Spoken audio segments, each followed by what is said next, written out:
মানব ইতিহাসের এমন কিছু অধ্যায় আছে যা শুধু অতীত নয়, বরং আমাদের বর্তমান ঈমানের জন্য আলোর মিনার।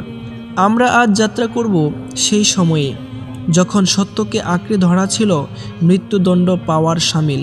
কোরআনের 18তম সূরা সূরা আল কাহাফ আমাদের শোনায় এমনই এক অমর কাহিনী। এক সময় এক পরাক্রমশালী ও অত্যাচারী রাজা ছিলেন, যার নাম ছিল দিকআনুস। তিনি ছিলেন রোমান সাম্রাজ্যের অধিপতি এবং জোর করে মূর্তি পূজা বা দেবদেবীর উপাসনা চালু করেছিলেন।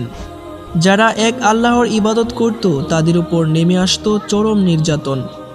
রাজা বলল, এই রাজ্যে শুধুমাত্র আমাদের দেবদেবীর পূজা চলবে।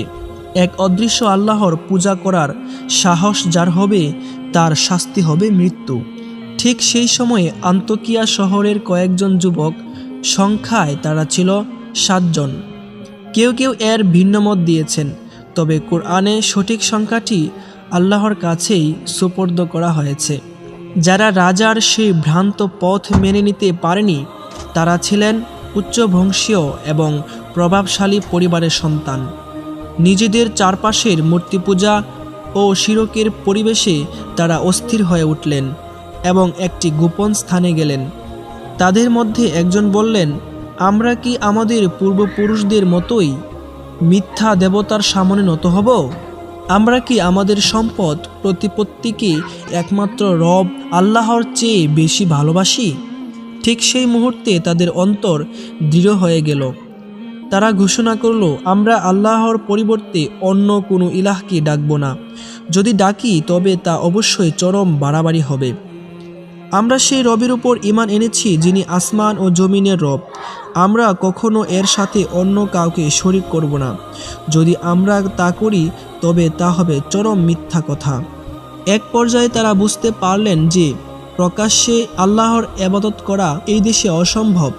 রাজার অত্যাচার থেকে বাঁচার জন্য এবং নিজেদের ঈমানকে রক্ষা করার জন্য তারা মরুভূমি ত্যাগ করার সিদ্ধান্ত নিলেন।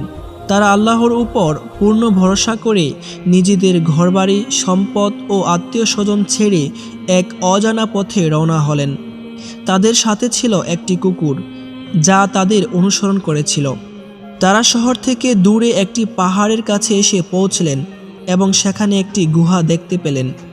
তারা পরস্পর বললেন, এখন আমরা কি করব? একজন বলল, চলো গুহায় আশ্রয় নেই। আমাদের রব আমাদের জন্য তার রহমত প্রশস্ত করে দেবেন এবং আমাদের কাজ সহজ করে দেবেন। তখন তারা গুহায় আশ্রয় নিল। কোরআনে তাদেরকেই আসহাবুল কাহাফ বা গুহাবাসী বলা হয়। যখন যুবকরা গুহায় আশ্রয় নিল তখন তারা বলল, হে আমাদের রব, আপনি আপনার পক্ষ থেকে আমাদের প্রতি বিশেষ রহমত দান করুন এবং আমাদের জন্য আমাদের কাজের সঠিক পথটি সহজ করে দিন। তাফসির ইবনে কাসির বলেন, যখন কোনো মুমিন তার দ্বীন বা ঈমানের জন্য ঘর ছাড়ে, আল্লাহ তার জন্য অভাবনীয় দরজা খুলে দেন। এই যুবকগণ আশ্রয় চাইলেন আল্লাহর কাছে, আর আল্লাহ তাদের জন্য এমন আশ্রয় তৈরি করলেন যা ছিল সমস্ত বিপদ থেকে নিরাপদ। তখনই ঘটল সেই অলৌকিক ঘটনা। আল্লাহ তাআলা তাদের কানে আঘাত হানলেন। এর অর্থ তিনি তাদের গভীর ঘুমে আচ্ছন্ন করলেন, যা বাইরের কোনো কোলাহল বা আওয়াজ দ্বারা ভাঙার নয়। তারা যখন গুহায় শুয়েছিলেন তখন এক আশ্চর্য দৃশ্য ছিল। সূর্য যখন উঠত তখন তাদের ডান দিক দিয়ে হেলে যেত, আর যখন ডুবে যেত তখন তাদের বাম দিক দিয়ে হেলে যেত। তারা গুহায় এক প্রশস্ত কোণে ছিলেন যাতে পর্যাপ্ত বাতাস চলাচল করত এবং তাদের শরীর রক্ষা পেত। তাদের দেখলে মনে হতো তারা জেগে আছে, অথচ তারা গভীর নিদ্রায় ছিল। আল্লাহ তাদের ডানে বামে পাশ ফিরাতেন যাতে তাদের শরীর গুহায় থাকার কারণে খারাপ না হয়ে যায়। ইবনে কাসির উল্লেখ করেছেন যে এই যুবকগণকে আল্লাহর নিয়ামতে ডানে বামে পাশ ফিরাতেন যাতে দীর্ঘকাল এক অবস্থায় থাকার কারণে তাদের দেহের চামড়া মাটির সাথে মিশে না যায়। আর তাদের কুকুরটি গুহার প্রবেশমুখে সতর্ক পাহারায় ছিল।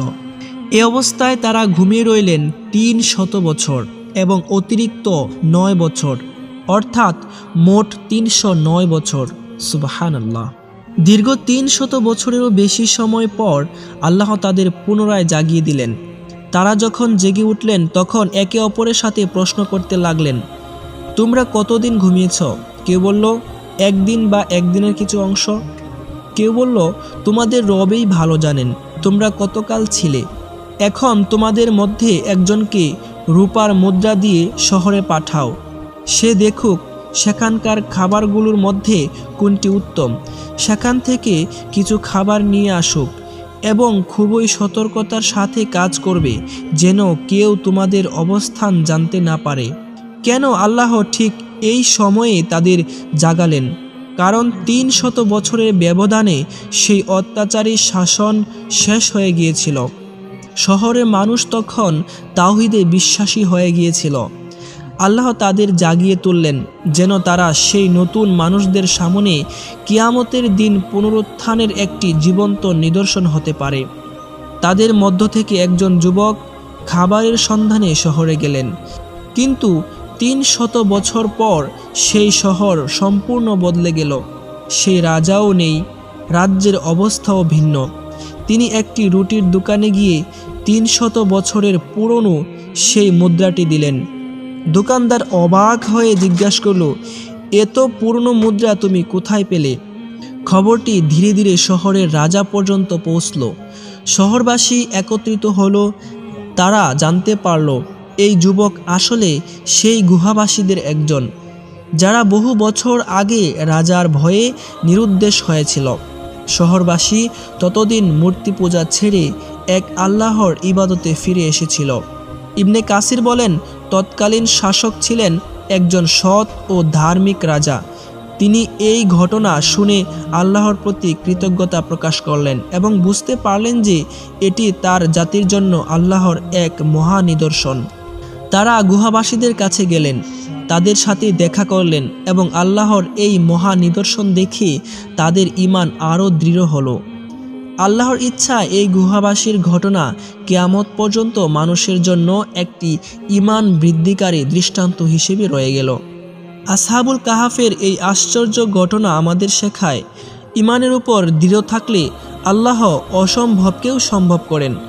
এটি আমাদের শেখায় আমাদের জীবন, মৃত্যু এবং পুনরুত্থান সবই আল্লাহরই হাতে। তার ক্ষমতা অসীম। যখন আপনি আপনার দিনের জন্য একা হয়ে যাবেন, মনে রাখবেন আল্লাহ আপনার সাথে আছেন, যেমন তিনি ৩০০ বছর ধরে গুহার ভেতরে তার প্রিয় বান্দাদের পাশে ছিলেন। ভিডিওটি ভালো লাগলে লাইক করুন, ইসলাম প্রচারের জন্য বন্ধুদের কাছে শেয়ার করুন এবং আরও নতুন নতুন ইসলামিক ভিডিও পেতে আমাদের চ্যানেলটি সাবস্ক্রাইব করে আমাদের পাশেই থাকুন। ধন্যবাদ।